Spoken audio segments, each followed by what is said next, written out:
Doctor Babasaheb Ambedkar, Mahatma Phule, Ahilyadevi Holkar सर्व मानवतेच्या कल्याणासाठी, समानतेच्या हक्कासाठी, न्यायासाठी लढणारे सर्व महापुरुष, महामाता आणि थोर पुरुषांना अभिवादन करतो।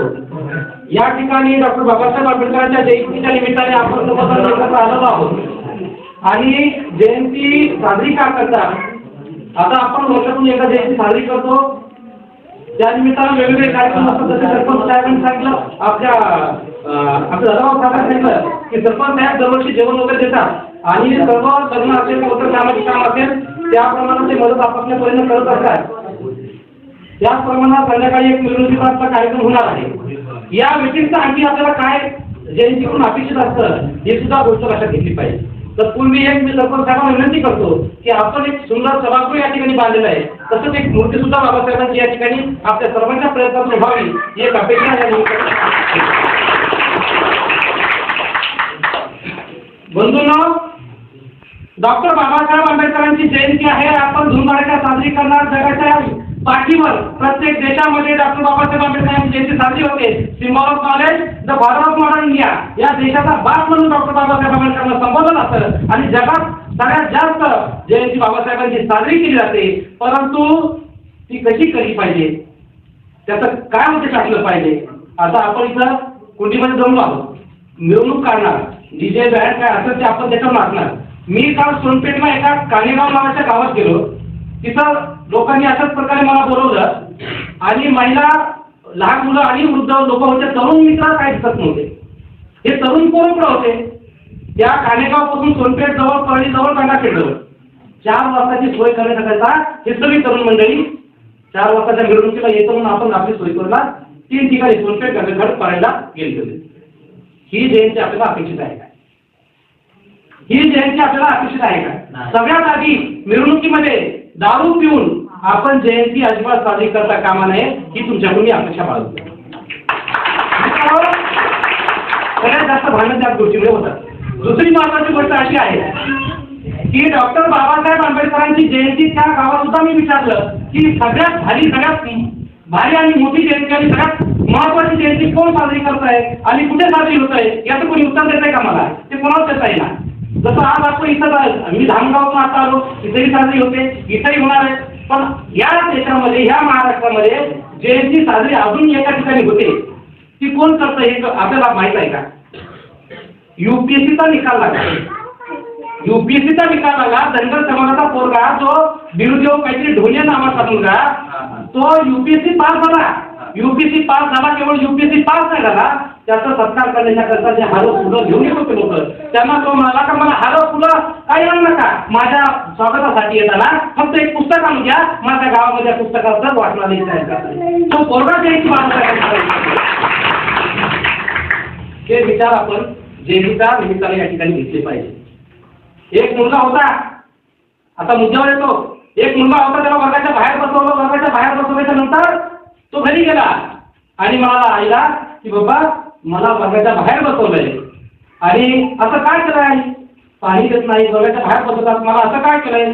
ती आई म्हणाली आपण खालच्या जातीचे आहोत आणि त्याच्याकरता तुम्हाला वर्गाच्या बाहेर बसावं लागतं। तो मला असं कुठे लिहिलेलं असतंय का? हा, ती म्हणजे कुठल्याही पुस्तकात असं लिहिलेलं आहे। तो मुलगा मला असं तर लिहिलं असं तर हेच खोटं आहे, जर खरं असेल तर ते पुस्तक जे वर्गाच्या बाहेर बसायला लावतं, जे जात भेद मानायला लावतं, जे अश्रूता पाळायला लावतं, त्याच्यापेक्षा चांगलं पुस्तक मी लिहीन आणि माणसाचं राहावं, माणसाने माणसासोबत माणसाचं वाढावं असं पुस्तक मी लिहीन। असं पुस्तक लिहिलं गेलं ते म्हणजे या देशाचं संविधान आणि लिहिणारा व्यक्ती होता डॉक्टर बाबासाहेब आंबेडकर। डॉक्टर बाबासाहेब आंबेडकरांनी मोठ्या कष्टानं, मोठ्या हाल अपेक्षा सहन करून संविधान लिहिलेलं आहे। आता आपण डॉक्टर बाबासाहेब आंबेडकर म्हणतो, तर डॉक्टर म्हणजे काय? सुरुवातीला डॉक्टर येतं ते काही असं शरीराची सापाला सर्जन याचे डॉक्टर नव्हते, ते समाजाला झालेला जो रोग होता ते दूर करणारे ते डॉक्टर होते, हे सुद्धा आपण या ठिकाणी लक्षात घेतलं। स्वातंत्र्य मिळालं भारताला स्वातंत्र्य मिळालं आणि त्याच्यानंतर काय आमच्यावर बिंबवलं गेलं? ज्या लोकांच्या मनामध्ये स्वातंत्र्य लढ्यात कुठे नव्हते तेली, माळी, कुणबी यांनी संसदेत जाऊन काय नांगर हाणायचा काय अशा प्रकारे चेष्टा करणारे लोक स्वातंत्र्य सैनिक झाले आणि डॉक्टर बाबासाहेब आंबेडकरांना या ठिकाणी इतिहासातून मिटवण्याचं काम या भारत देशामध्ये झालेलं आहे. स्वातंत्र्याच्या लढ्याच्या नंतर जेव्हा स्वातंत्र्य झाला ते 1980 पर्यंत भारत या बाबासाहेबांचं साहित्य, बाबासाहेबांचे विचार, बाबासाहेबांचं लेखन प्रकाशित सुद्धा होऊ दिलं नाही. 40 वर्ष बाबासाहेबांना भारतरत्न पदवी देण्याच्या करता लागली.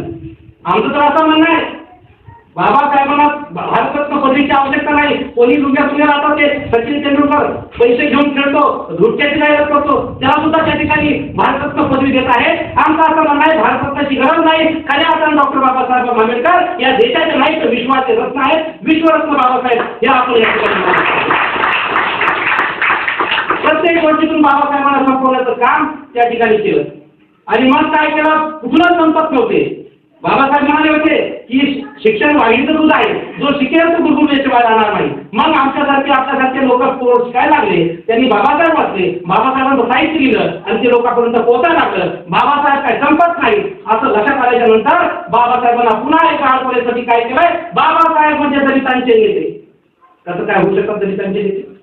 डॉक्टर बाबासाहेब आंबेडकर हे अजिबात दलितांचे नेते नाही. आर्टिकल 15 क्लॉज 4, आर्टिकल 16 क्लॉज 4 आणि 340 ऑफ द इंडियन कॉन्स्टिट्यूशन, अनुच्छेद 15, अनुच्छेद 16 क्लॉज 4 आणि 340 जे कलम आहे ते कुणासाठी लिहिलं? ते लिहिलं ओबीसीच्या हक्कासाठी. ते लिहिलं ओबीसीच्या हक्कासाठी.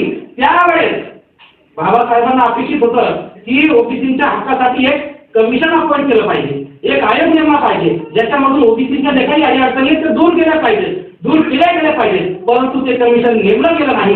Hindu code bill, Hindu code बिलच्या माध्यमातून हिंदू समाजाची ज्या वाईट प्रथा चालीरीती आहेत, स्त्रिया होणार नाही दूर व्हावा या पद्धतीने कोड बिल लिहिलं. या दोन्ही गोष्टी नामंजूर केल्या. बाबासाहेबांना आपल्या कायदेमंत्री पदाचा राजीनामा दिला. अशा परिस्थितीनं हिंदू समाजासाठी लढणारे, ओबीसीसाठी लढणारे डॉक्टर बाबासाहेब आंबेडकर दलितांचेच नेते कसे काय होऊ शकतात?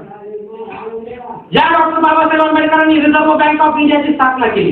रिझर्व्ह बँक ऑफ इंडिया म्हणजे काय? या देशातील सर्व बँकांना नियंत्रित करणारी बँक म्हणजे रिझर्व्ह बँक ऑफ इंडिया. या देशामध्ये जे चलन निर्माण होतं ते निर्माण करणारी बँक म्हणजे रिझर्व्ह बँक ऑफ इंडिया.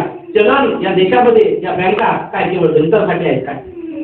मग बाबासाहेब दलितांचे नेते कसं? हिरापूर प्रकल्प, भाकरा नांगल प्रकल्प, ही मोठमोठी धरणं बांधली. या देशात नदीजोड प्रकल्प राबवला गेला पाहिजे, शेतकऱ्याच्या शेतीला पाणी मिळालं पाहिजे, ही तरतूद बाबासाहेबांना संविधान करून ठेवली. मग बाबासाहेब हे शेतकरी काय दलित होते काय? दलितांचे नेते कसे काय करतात? स्त्रिया नोकरीला लागल्या, त्यांच्या गरोदरपणामध्ये त्यांना प्रसूती रजा भेटली पाहिजे, स्त्रियांना पुरुषांचं समान वेतन भेटलं पाहिजे, 12 तास 18 तास ड्युट्या होत्या त्या 8 तास झाल्या पाहिजे, नोकरीच्या नंतर निवृत्ती पेन्शन भेटलं पाहिजे, प्रॉव्हिडंट फंड भविष्य निर्वाह निधी ते भेटला पाहिजे. हे सगळं काय दलितांसाठी केलंय काय? मग बाबासाहेब दलितांचे नेते कसे काय? डॉक्टर बाबासाहेब आंबेडकर या देशाचे खरे आणि विश्वाचे खरे विश्वरत्न आहेत आणि विश्वाचे नेते आहेत असं मला या ठिकाणी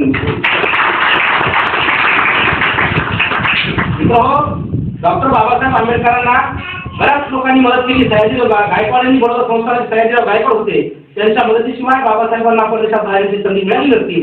त्यांनी मदत केली. त्यांच्या शिष्यवृत्तीवर त्यांच्या मदतीच्या आधारावर बाबासाहेब परदेशात गेले आणि पदव्या एकाच वेळेस DSc, MSc आणि आपली बॅरिस्टरची पदवी 3 पदव्या घेऊन आले. कमी कालावधीत पदव्या घेऊन आले. परंतु सयाजीराव गायकवाडांचे माझ्या उपकार आहेत, त्याच्यामुळे त्या उपकार झाले घेऊन वडोदरा संस्थानामध्ये नोकरीसाठी बाबासाहेब गेले असता त्या ठिकाणी काय झाले? त्या ठिकाणी आईली फेकून देतात, पाणी देत नाही. अशा प्रकारे त्यांनी घेऊन 32 डिग्र्या घेतला माणूस, 32 डिग्र्या पाठ करायला 8 दिवस लोकांना लागतात का? 32 डिग्र्या बाबासाहेब घेतल्या, 4 PhD घेतल्या, 1 PhD घ्यायला जिंदगी एवढं शिक्षण 32 डिग्र्या घेतलेल्या माणसाची एवढी चेष्टा त्या ठिकाणी होत होती. बाबासाहेब नाईलाजानं त्या ठिकाणून निघताना स्टेशनवर येतात, रडतात आणि माझी एवढं शिक्षण घेऊन अशा प्रकारे मला वागणूक मिळून हेटाळी होत असेल तर माझ्या समाजाचं काय? एखादा जर असता 32 डिग्र्या घेतल्या परदेशात गेला असता, त्याला जाती भेटली तर टक्के बसेल असते, मोठी नोकरी भेटली असती, सुखाचं आयुष्य जगला. सुखाचं काय करत होती? एवढं शिक्षण होतं, कोणत्याही देशात गेले असते तर क्लास ऑफिसरची नोकरी बाबासाहेबांना त्या ठिकाणी मिळाली असती. परंतु पळून जाणारी, भिणारी ही अवलाद आपल्या पूर्वजांची नाही. जी परिस्थिती आहे, ज्या अडचणी आहेत, त्याला सामना करून ती परिस्थिती बदलण्याचं सामर्थ्य डॉक्टर बाबासाहेब आंबेडकरांमध्ये होतं आणि त्याच्यामुळे आपल्या सर्वांचा बदल झालेला. एक गोष्ट आणखी एक अधोरेखित मी करू इच्छितो. एक गोष्ट अशी आहे, बाबासाहेब आंबेडकरांना संविधान मसुदा समितीचा अध्यक्ष झाल्याच्या नंतर संविधान लिहित असताना संधी काय होती, त्यांच्याकडे काय संधी होती? संविधान आता लोक काय म्हणतात की बाबा बाबासाहेबांना मसुदा समितीचं अध्यक्ष केलं. अरे केलं, उपकार केले नाही, त्या थोडीचा बुद्धिमान, त्या थोडीचा हुशार, त्या सक्षम माणूसच नव्हता, म्हणून बाबासाहेबांना त्या ठिकाणी मसुदा समितीचा अध्यक्ष केलं. त्या ठिकाणी मसुदा समितीचा अध्यक्ष झाल्यानंतर संविधान लिहिण्याचं सर्व अधिकार त्यांच्याकडे असताना बाबासाहेब असं म्हणाले का? बाबासाहेब असं म्हणाले का? अरे 2000 वर्षापूर्वीपासून तुम्ही आम्हाला मागास ठेवले, तुम्ही आम्हाला गावाच्या बाहेर ठेवले, तुम्ही आम्हाला अधिकारापासून वंचित ठेवले, आता 200 वर्ष तुम्हाला मी संविधान लिहितो आणि या गावाच्या बाहेर ठेवतो, असं बाबासाहेब म्हणालेच काय? आमच्याकडे संविधान, आमच्याकडे लेखणी आली, आम्ही संविधान लिहिलं आणि त्यांच्याकडे लेखणी गेली, त्यांनी मनुस्मृती लिहिली.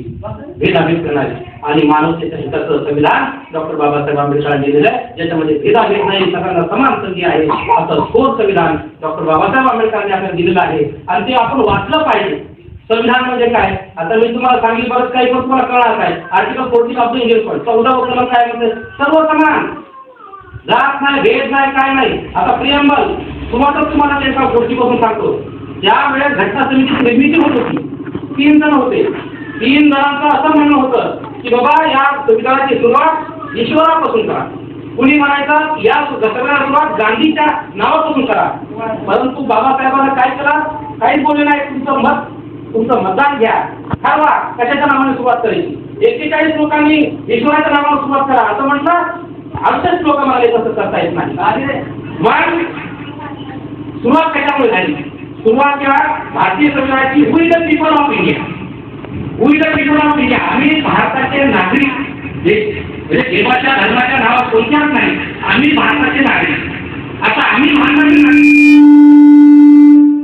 भारताचे नागरिक याचा अर्थ या देशामध्ये आम्ही सर्व समान, सर्व समान. ही सुरुवातच बाबासाहेबांना we the people of India या माध्यमातून त्या ठिकाणी केली आहे. प्रोहिबिशन ऑफ डिस्क्रिमिनेशन आर्टिकल 15 म्हणतं भेदभाव करता येत नाही आणि त्याची अस्पृश्यता निवारण अशा पद्धतीने डॉक्टर बाबासाहेब आंबेडकरांनी घटना लिहिली आहे. आणि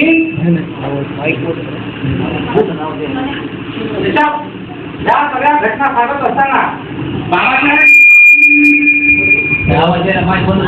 बाबासाहेब का झाले, कारण बाबासाहेबांचे विचार कोणते होते हे सुद्धा आपण लक्षात घेतलं पाहिजे. बाबासाहेब घडण्यासाठी काय आपोआप बाबासाहेब घडत नाही. डॉक्टर बाबासाहेब आंबेडकरांनी आपल्या जीवनामध्ये 3 लोकांना गुरु मानलं, हे सर्वांना माहीत आहे, सगळ्यांना माहीत आहे. डॉक्टर बाबासाहेब आंबेडकरांनी 3 लोकांना गुरु मानलं. पहिले गुरु जे आहेत ते गौतम बुद्ध. गौतम बुद्ध तरी जन्माला आले 2000 वर्षापूर्वी बाबासाहेबांच्या, ते तरी काय गुरु होऊ शकतात, तरी पण गुरु आहे. महात्मा ज्योतिराव फुले ते सुद्धा त्यांच्या अगोदर जन्माला आले. संत कबीर 700 वर्षापूर्वी आधी जन्माला आले. परंतु विचार काय त्यांचे? संत कबीर म्हणतात, मोको कहा धुले है बंदे मैं तो तेरे पास में, नाना मंदिर ना का वो कैलाश में, खोजी हुई तो तुरंत मिले है पलवर की तलाश में, ना व्रत में ना उपास में, कहे कबीर सुन भाई साधो मैं तो हूँ विश्वास में. मला देवाला धुंडूनच, देव तुमच्या स्वतःमध्ये आहे, इकडे तिकडे पुढे तुमचा माणसामध्ये देव आहे, हे विचार संत कबीरांचे बाबासाहेबांनी घेतलेले आहे. महात्मा ज्योतिराव फुले घडले. महात्मा ज्योतिराव फुले सुद्धा कसे घडले? सावित्रीबाई महाराज काय म्हणणं असं आहे, सावित्रीबाई फुले नसत्या तर महात्मा ज्योतिराव फुले घडलेच नसते. कारण शेणाचे गोळे अंगावर खायचे, त्या ठिकाणी शिव्या खायच्या, मुलींसाठी शाळा चालवायची, हे काय साधं काम नव्हतं. परंतु साधं काम नसताना सुद्धा अपमान सहन करून सावित्रीबाईंनी मुलीसाठी शाळा चालूच ठेवली. आज विचारामध्ये मी बोलत असताना नाव घेतोय सावित्रीबाईचं. आपण सर्व देशामध्ये सावित्रीबाई आणि महात्मा ज्योतिराव फुलेंचं नाव घेतोय. ज्यानं शेण मारलं त्याचं कोणी नाव घेतंय का? शेण मारणारचं नाव कोणी घेत नाही, इतिहासाची नोंद ठेवत नाही. ज्यांनी अडीअडचणी सहन करून या देशाच्या मानवतेच्या हितासाठी काम केलं त्याचंच आपण नाव घेत असतो. आता तुम्ही म्हणाल त्याचं पण नाव घेतलं का? दुसऱ्याचं नाव का नाव घेऊ? शेण मारणारचं. आता काय म्हणायला लागेल ते कोरोनामध्ये एक खटाक दोघं खा कोरोना जाईल, असे लोक त्याचं नाव घेतात. अशा पद्धतीने या ठिकाणची वातावरण निर्मिती वेगळ्या दिशेनं होत आहे. मित्रांनो, आता शेवटची जाताना तुम्हाला काही गोष्टी सांगू इच्छितो.